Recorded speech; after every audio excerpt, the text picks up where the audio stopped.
The preseason was over.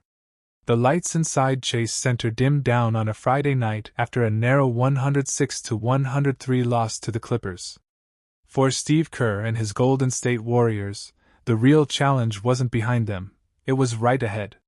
The regular season opener against the Los Angeles Lakers loomed large, yet one question still hung heavy in the Bay Area air. Who's going to start on Tuesday night? Moses Moody's strained calf had changed everything. His injury seemed minor at first, just another preseason precaution. But as Sunday rolled around, Kerr stood in front of the media, his expression more uncertain than ever.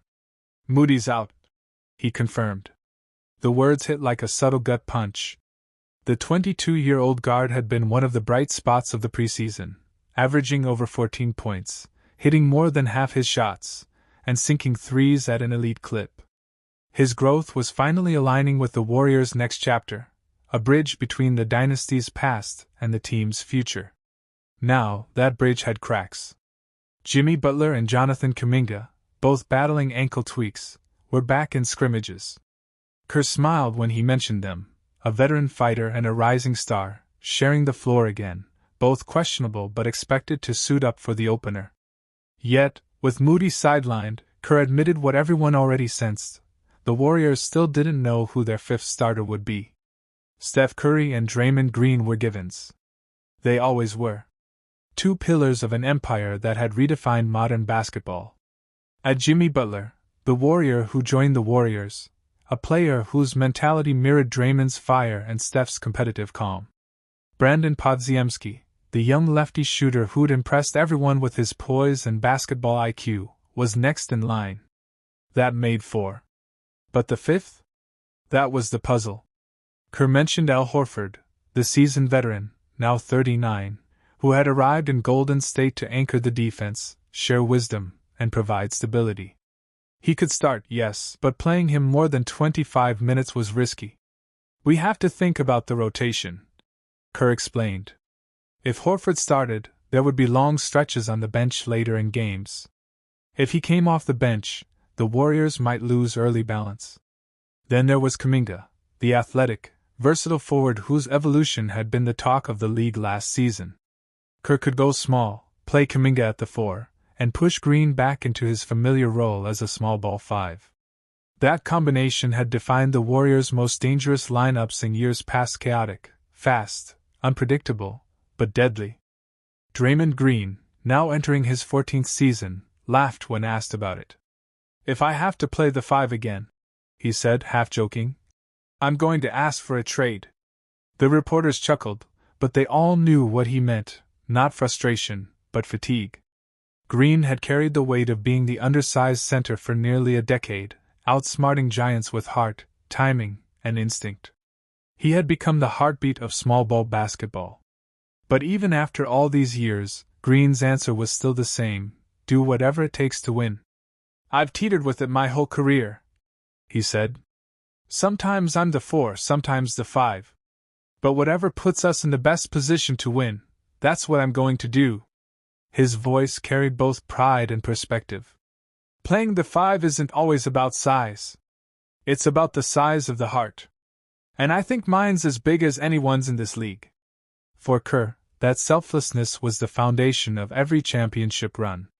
He had watched teams rise and crumble under ego, but this group, with new blood like Butler, Podziemski, and Horford, still carried the culture built by Curry and Green. That trust, that willingness to adapt, was why the Warriors were still in the conversation after all these years. Across the hallway, Lakers head coach J.J. Redick had already announced his starting 5: Gabe Vincent, Luka Doncic, Austin Reeves, Rui Hachimura, and DeAndre Ayton. LeBron James was out with sciatica, but the Lakers still looked dangerous. The anticipation for opening night was electric. Old rivals. New faces. Two different eras of basketball colliding once again. Back in the Warriors' locker room, the mood was businesslike. Curry tied his shoes, headphones on, locked in. Butler stretched quietly near the sideline, his expression unreadable. Brandon Podziemski shot corner threes with calm consistency, while Horford gave pointers to young bigs about positioning and timing. Kuminga moved with silent confidence, a man who knew this season could change everything for him. Steve Kerr walked through the gym, clipboard in hand, glancing between groups, his mind racing. He had seen dynasties form and fade. He had coached through chaos, through injuries, through the rise and fall of stars. Now, once again, he faced the simplest and hardest question in basketball. Who do you trust to start the game? For the next few hours, the Warriors scrimmaged in silence. No fans. No cameras. Just basketball. Butler tested his ankle. Kuminga drove hard to the rim. Draymond barked orders on defense. Curry smiled after sinking back-to-back threes from the logo. It felt like old times, but new too. This was no longer the team of 2015 or even 2022. This was a different breed, part old guard, part new era. Outside, the Bay Area skyline glowed gold and blue, and banners inside Chase Center whispered reminders of glory past. Yet in the heart of every Warrior beat the same hunger, to prove they still belonged among the league's elite. Moody's Eye. The Golden State Warriors are once again attracting serious attention heading into the 2025 to 2026 NBA season. After a somewhat uneven 2024 to 2025 campaign, they have made deliberate moves to bolster their roster and re-establish their identity. Rather than reinvent themselves entirely, they have refined their core by adding high-character veterans and locking in younger talent. With the arrivals of Al Horford and Anthony Melton, alongside the contract renewals of Jonathan Kuminga and Gary Payton II, the Warriors are aiming for balance, experience, defense, energy, and growth all in the same mix. Al Horford brings a calming veteran presence. While he may no longer be at the athletic peak of his youth, his basketball IQ, versatility, can shoot from the perimeter, pass from the post, defend multiple positions, and leadership make him an ideal fit for the system coach Steve Kerr runs. Horford provides another dimension. In previous seasons, the Warriors sometimes struggled when their bigs got exposed defensively or when spacing collapsed. Horford helps handle both. His role extends beyond statistics. It includes mentoring younger players, stabilizing rotations, and bringing a level of consistency in half-court sets. DeAnthony Melton is the modern glue player the Warriors lacked at times. He is energetic, strong on the perimeter defensively, can guard multiple positions, force turnovers, and in transition turn defense into offense. His fit beside the likes of Stephen Curry and other shooters is logical. He doesn't demand the ball to be effective, he moves, cuts, spot-ups, and defends. In preseason scrimmages, the chemistry between Melton and the veteran core has already hinted at promise. Those hustle plays, the deflections, the fast breaks initiated by stops have been showing up. Locking in Jonathan Kuminga on a new deal was a smart long-term and short-term move. Kuminga has shown the physical tools, athleticism, length, strength, to impact both ends, and now he's entering the stage where refinement of his decision-making and consistency matter. The Warriors are ensuring their future while also trying to win now. Gary Payton II remains a key part of the identity. Relentless on defense, unafraid, brings fearlessness. Having him back ensures that the team retains its defensive spine and hustle culture. In the 2025 preseason, the Warriors offered glimpses of a team rejuvenating itself. The offense looked smoother, ball movement improved, more off-ball motion, better spacing. Curry looked refreshed, focused. His leadership is more important than ever. The younger players such as Kuminga and others seemed more ready to contribute, showing less hesitancy. On defense, the team appeared more cohesive, rotations tighter, communication improved, and the new additions seemed to have bought into the system. The bench showed signs of stronger production, which was an area of concern in previous seasons. Yet, challenges remain. Steve Kerr must find the right balance between giving veteran minutes and developing the young core. Managing player minutes, avoiding fatigue and injury, especially with the older veterans, will be key. Rebounding, particularly when switching to smaller lineups, still needs attention. Offensively, the Warriors must guard against stagnation. When the ball stops moving, when Curry is forced to hero ball, they become less efficient. Trusting the younger guys to step up and maintain consistency, while still winning now, is a delicate task. Curry remains the heart and engine. His conditioning, his leadership, his ability to draw attention and create for others all remain elite. The window isn't infinite, the Warriors know this. The urgency is real. The blend of veterans like Horford, Melton, Payton, and younger contributors like Kuminga creates a roster that might sneak up on some. Opponents may still view the Warriors as fading, but this group seems ready to fight again. Steve Kerr's message is clear: identity matters, defense matters, movement matters. They are not trying to blow up the system that has delivered championships. They are refining it, evolving it. The Western Conference will be stacked, but the Warriors once again are in the conversation not just as an afterthought, but as a contender. The 2025-2026 season tip-off will tell us a lot. Health, chemistry, depth, all will be tested. But if the preseason is any guide, the Warriors are no longer the old team in decline. They are a retooled contender with the hunger to prove themselves.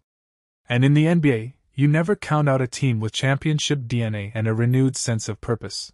Golden State Warriors forward Jonathan Kuminga might have just signed a new deal, but his name is already surfacing in trade rumors once again.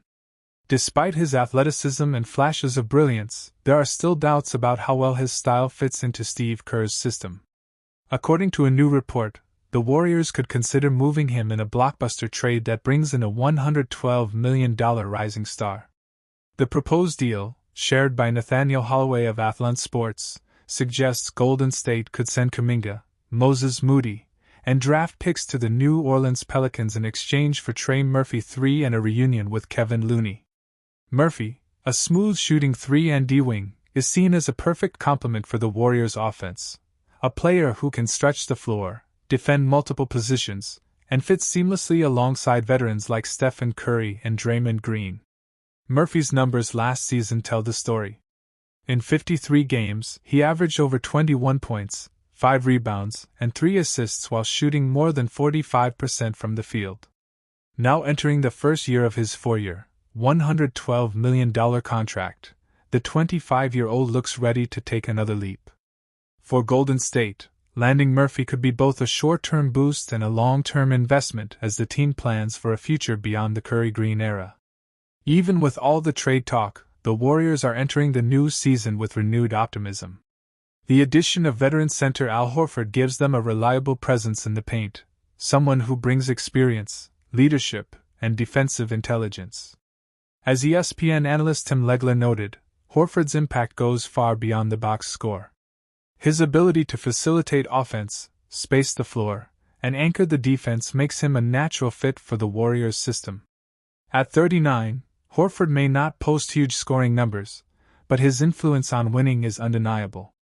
He knows how to make the right reads, communicate on defense, and mentor younger players, qualities that could make a major difference as Golden State pushes for another playoff run.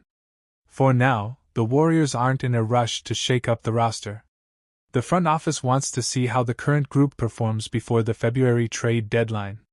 Still, if Trey Murphy becomes available and the Pelicans show interest, expect Golden State to at least pick up the phone. A swap involving Kuminga might be painful, but if it brings another two-way star to the Bay Area, it could be the kind of move that extends the Warriors' dynasty for years to come. Fans are buzzing. Some say the NBA just handed Curry another MVP season. Others argue the league is making it too easy for shooters. But the truth?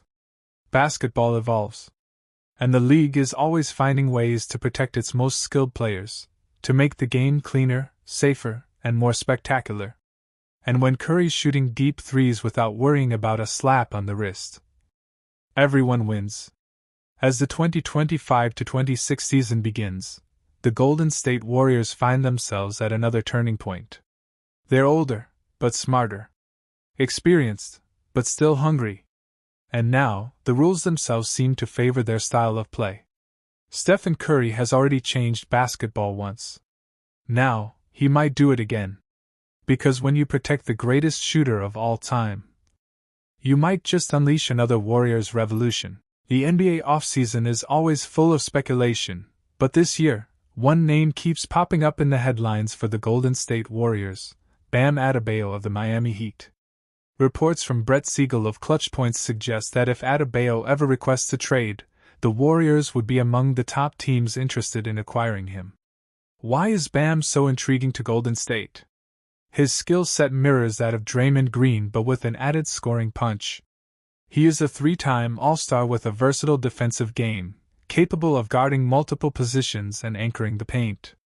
Offensively, he can create his own shot, pass effectively, and stretch the floor. In short, he is the kind of player who could transform Golden State's championship window from great to nearly unstoppable. For fans, the idea of Bam joining the Warriors conjures exciting scenarios: Curry driving and kicking out to Adebayo spotting up for a mid-range jumper, or Green and Adebayo forming a defensive tandem that could shut down almost any opponent. Even though a trade is purely speculative, the prospect alone changes the narrative around Golden State's strategy this season. Last season, Bam averaged 18.1 points, 9.6 rebounds, and 4.3 assists per game, showcasing both scoring and playmaking. His ability to contribute across multiple statistical categories makes him unique among big men in today's NBA. If he were to join the Warriors, the team would essentially be adding a secondary playmaker. Imagine the floor spacing with Curry on the perimeter, Seth Curry or Klay Thompson spotting up, and Bam rotating as both a defensive anchor and a facilitator. This would allow Stephen Curry to focus more on scoring while maintaining offensive flow. Defensively, Bam's presence would mean strong rim protection, ability to switch onto guards in pick-and-roll situations, more freedom for Green to act as a defense general elsewhere on the floor. In short, Bam would bring balance to a team that has previously struggled when opponents target the paint or exploit mismatches. His skill set perfectly complements Golden State's existing stars and could fill gaps left by previous seasons. Acquiring Bam Adebayo would not just be a personnel upgrade, it would be a strategic shift.